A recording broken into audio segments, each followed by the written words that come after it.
अब से UPI payment 50% fast हो गई है, यानी अब आपका पेमेंट मैक्सिमम 15 सेकंड में पूरा हो जाएगा।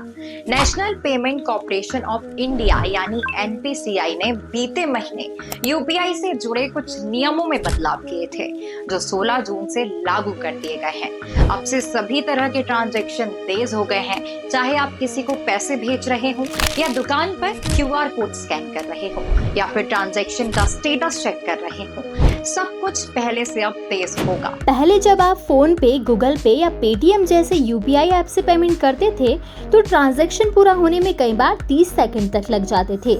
लेकिन पिछले महीने एनपीसीआई ने बैंकों और पेमेंट ऐप्स को कहा था कि वो अपने सिस्टम को अपग्रेड करें ताकि पेमेंट सिर्फ 15 सेकंड में हो जाए।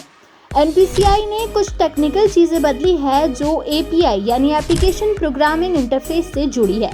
आसान भाषा में कहें तो ये वो सॉफ्टवेयर सिस्टम है जो आपका पेमेंट एक बैंक से दूसरे बैंक तक पहुंचाते हैं। एनपीसीआई ने ये भी अपडेट किया है कि बैंक और पेमेंट ऐप कब और कैसे पेंडिंग या अटके हुए ट्रांजैक्शन चेक कर सकते हैं।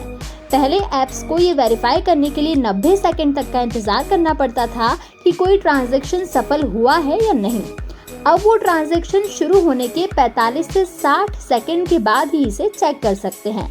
इससे ट्रांजैक्शन फेल होने की स्थिति में कंफ्यूजन कम होगा। ये डायरेक्टली तो फ्रॉड कम करने का प्लान नहीं है, लेकिन तेज ट्रांजैक्शन और स्टेटस चेक से यूजर्स को पेमेंट की सही जानकारी जल्दी मिलेगी। इससे गलत ट्रांजैक्शन को तुरंत पकड़ने में भी मदद मिलेगी।